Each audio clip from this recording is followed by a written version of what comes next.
अब verification of Om law, इसमें हम लोग क्या करेंगे, एक एपरेटस सेटअप करेंगे। जैसे मान लीजिए ये आपका सेल है, ये सॉरी बैटरी,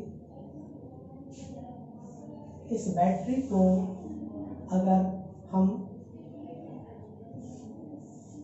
किसी कंडक्टर से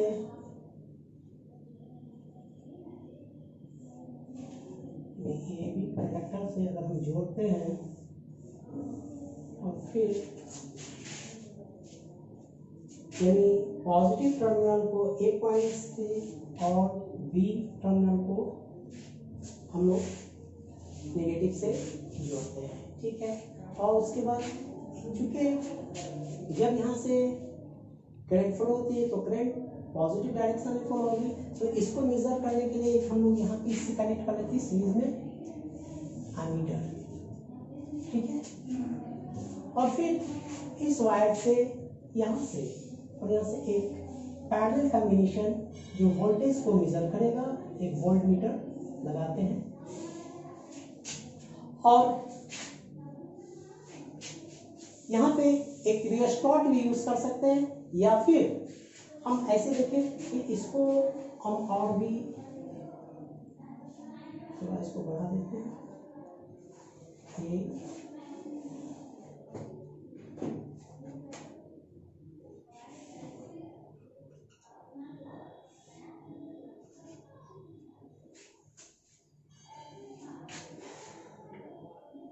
एक बैटरी 2 3 4 इस तरह से, और अपनी सुविधा के हिसाब से एक वायर लेते हैं, ठीक है। अब इस वायर को अगर हम पहली बार इसके नेगेटिव से जोड़ते हैं, ठीक है, तो जब नेगेटिव से जोड़ेंगे तो करंट का फ्लो होगा, ठीक है।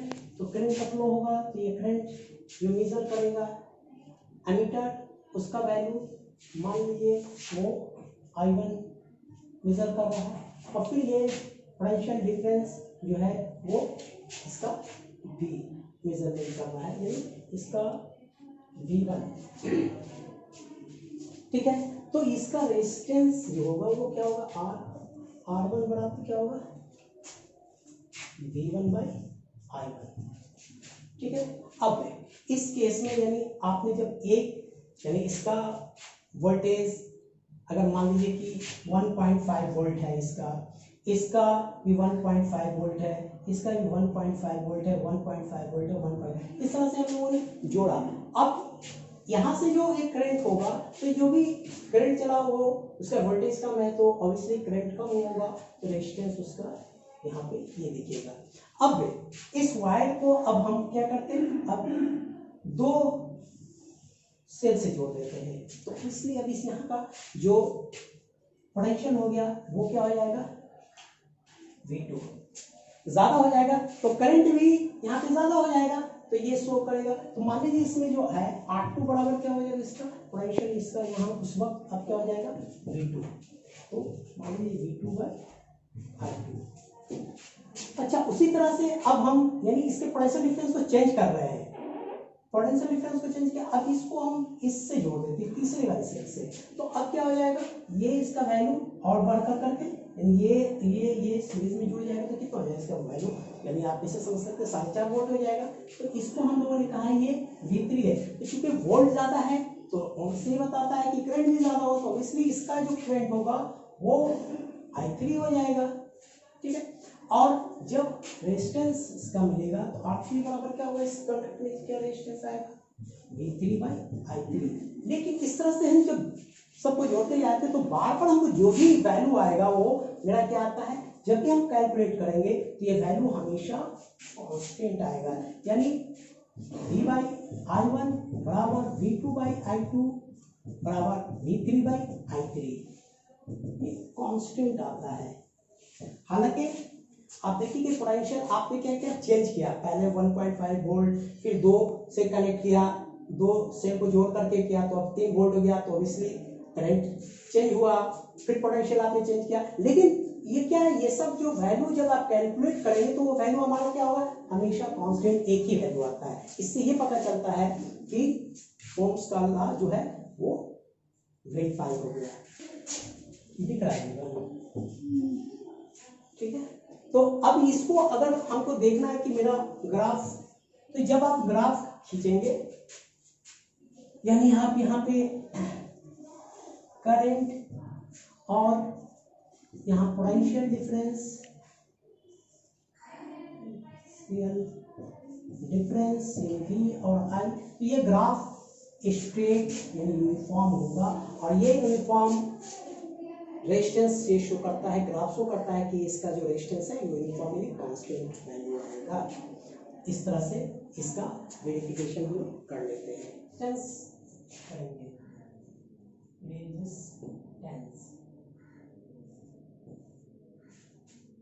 रेजिस्टेंस क्या है, यानी ये किसी भी कंडक्टर किसी भी वायर का एक प्रॉपर्टी है जो flow of charge flow of electron को ये अपोज करता है, रोकता है, ठीक है। द प्रॉपर्टी ऑफ कंडक्टर और material which oppose the flow of charges or electron is known as resistance of that material, that conductor। ये क्या है, रेजिस्टेंस ये प्रॉपर्टी है किसी कंडक्टर का, किसी वायर का, किसी मटेरियल का, जो उसके अंदर जो चार्ज फ्लो हो रहा है उस चार्ज को या फिर इलेक्ट्रॉन फ्लो हो रहा है उस इलेक्ट्रॉन को क्या करता है, वो अपोज करता है, अपोज रेसिस्ट करता है, यानी आगे जाने नहीं देता है। ये जो प्रॉपर्टी है उस कंडक्टर का, उसी को हम लोग कहते हैं रेजिस्टेंस यानी रेसिस्ट, यानी रोकना, अपोज करना, रेजिस्टेंस। इसको हम लोग रेजिस्टेंस को R से डिनोट करते हैं, डिनोटेड बाय R, और रेजिस्टेंस का SI यूनिट ओम है इन्हीं के नाम पे, और ये इसका सिंबल है, ये ओमेगा होता है, इसको इस तरह से ओम के नाम से इसको रिप्रेजेंट करते हैं, ये इसका सिंबल है। अब इसमें क्या है कि रेजिस्टेंस जो है वो किन किन फैक्टर पे डिपेंड करता है, वो मेन है इसमें, ठीक है। तो हम देखते हैं कि इसका फैक्टर क्या क्या है। फैक्टर्स एट विच रेजिस्टेंस डिपेंड। नंबर 1, रेजिस्टेंस उस कंडक्टर के लेंथ पे डिपेंड करता है, उस कंडक्टर के एरिया ऑफ क्रॉस सेक्शन पे यानी उसके थिकनेस पे, उसके टेम्परेचर पे, और उसका नेचर पे, मटेरियल का नेचर क्या है उस पे वो डिपेंड करता है। तो number 1, resistance is directly proportional to length of conductor और लेंथ ऑफ वायर। मतलब अगर लेंथ बढ़ेगा रेजिस्टेंस बढ़ेगा, लेंथ कम होगा रेजिस्टेंस कम होगा। जब ये लेंथ बढ़ेगा तो रेजिस्टेंस क्यों बढ़ जाएगा?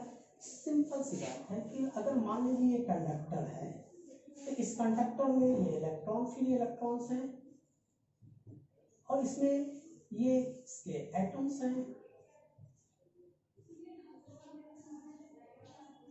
अब जब आप इसको पोटेंशियल देंगे तो इस कंडक्टर में क्या होगा, एक इलेक्ट्रिक फील्ड क्रिएट होगा जिसकी वजह से क्या होगा, इलेक्ट्रॉन जो है वो मूव करेंगे, यानी नेगेटिव से पॉजिटिव तरफ जाएंगे। तो होगा क्या, ये इलेक्ट्रॉन क्या हो रहा है, इस के एटम से, उस मटेरियल के एटम से टकराते हैं जिसकी वजह से उनका फ्लो होने में क्या होता है, रुकावट आ रहा है, और यही तो रुकावट ही रेजिस्टेंस है।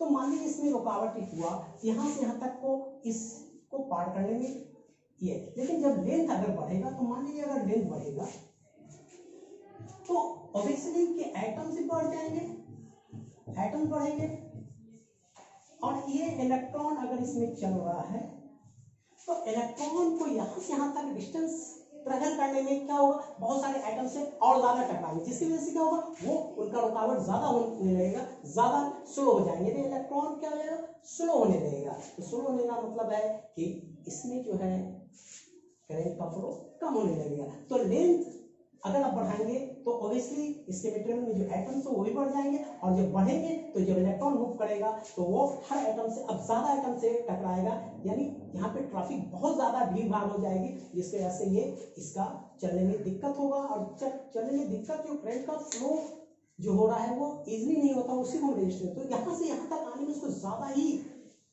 कोलाइड होते हुए आना पड़ेगा, जिसकी वजह से इसका हम कहते हैं इस लैंग्वेज को यानी ये रुक रहा है, तो हम इसी लैंग्वेज को कहते हैं कि रेजिस्टेंस। इसलिए लेंथ जब बढ़ता है तो रेजिस्टेंस बढ़ जाता है। तो लेंथ अगर बढ़ेगा तो रेजिस्टेंस बढ़ेगा, डायरेक्टली प्रोपोर्शनल है। लेंथ घटेगा तो रेजिस्टेंस भी घटेगा। तो अगर उसी तरह से अगर बोला जाए कि अगर किसी वायर को हमने वायर दिया है, वायर को उसका हमने डबल कर दिया, सेम नेचर का वायर है, उसको डबल कर दिया लेंथ में, तो क्या होगा, रेजिस्टेंस उसका तो बस डबल हो जाएगा, क्योंकि डायरेक्टली प्रोपोर्शनल है। ठीक है। अब दूसरा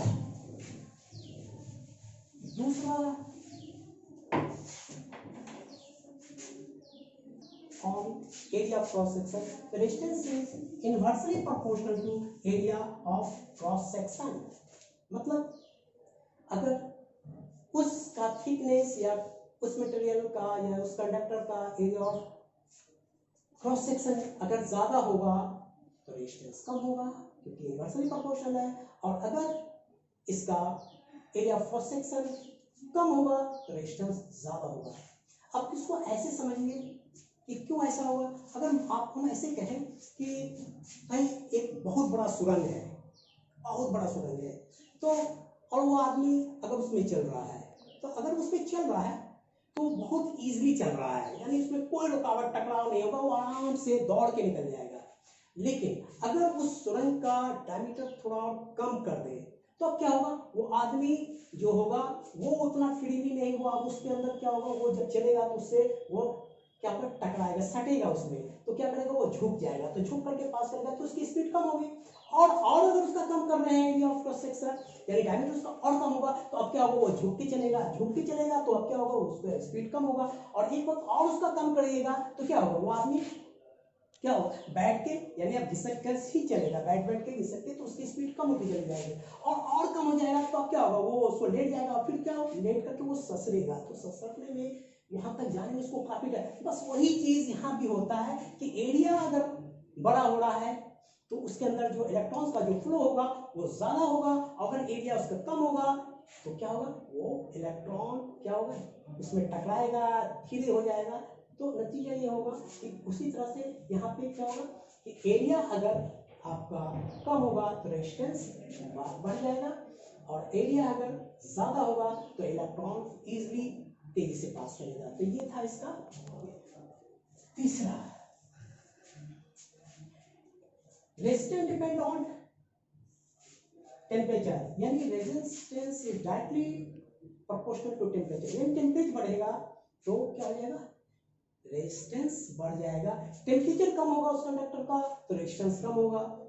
अब इसको कैसे समझते हैं, मान लीजिए कि अगर ये कंडक्टर है तो इस कंडक्टर का कुछ अपना टेम्परेचर रहा होगा, तो इसमें जो भी इसके ये एटम्स हैं और ये इलेक्ट्रॉन्स हैं, ठीक है, तो ये मूव कर रहे हैं। ठीक है, अगर इसका टेम्परेचर बढ़ा, मान लीजिए इसका हम लोग सेम कंडक्टर है और इसका हम टेम्परेचर, इसके टेम्परेचर T1 है, इसका T2, और हम बोलिए कि T2 is greater than T1, तो क्या होगा, टेम्परेचर बढ़ेगा तो ऑब्वियसली इस एटम अभी भी तो उतना ही होगा इसमें,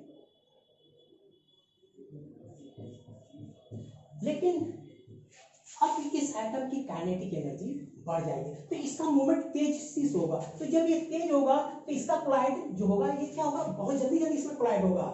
अभी तो ये अगर धीरे धीरे तो आराम से निकल रहा है, लेकिन जब टेम्परेचर बढ़ेगा तो इसमें क्या होगा, ये एटम जल्दी आएगा, तो ये जल्दी इधर उधर घूमने लगेगा, तो इसमें जो इलेक्ट्रॉन्स का जो मोशन होगा वो ज्यादा कोलाइड करेगा, तो क्या होगा, वो उसकी स्पीड कम हो जाएगी। इसका मतलब है कि स्पीड कम हो गई इलेक्ट्रॉन्स की या चार्ज की स्पीड कम हो गई, इसका मतलब है कि रेजिस्टेंस आपका कम हो गया।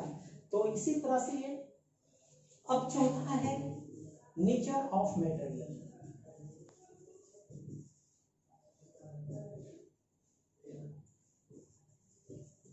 नेचर ऑफ मटेरियल, अब यहाँ पे हर यानी जो भी आपके कंडक्टर हैं वो कंडक्टर अलग अलग नेचर के होते हैं। जैसे कॉपर के हैं तो कॉपर में उसके एटम्स या फिर उसमें जो उसका मूवमेंट करने का स्पीड है वो अलग होगा, यानी या फिर कॉपर है या फिर एल्युमिनियम है, या इस तरह से अगर आप नेचर उसमें अगर उसका मटेरियल का नेचर जो होगा वो चेंज होगा तो क्या होगा, रेजिस्टेंस भी चेंज हो जाएगा।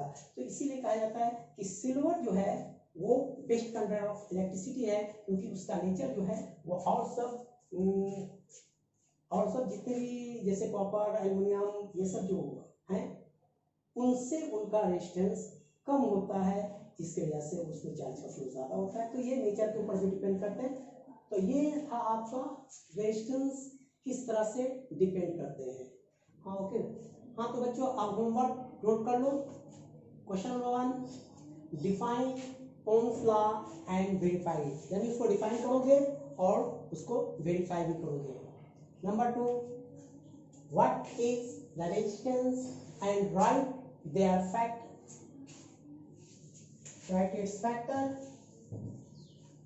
एट विच इट डिपेंड्स, यानी रेजिस्टेंस को पहले डिफाइन कीजिएगा और वो किन किन फैक्टर पे डिपेंड करता है। अच्छा, वो सिर्फ ये नहीं बल्कि उसको एक्सप्लेन ईच फैक्टर्स, यानी जितने भी फैक्टर्स हैं जो अभी वीडियो में देखे हैं उस तरह से उसको एक्सप्लेन भी कीजिएगा।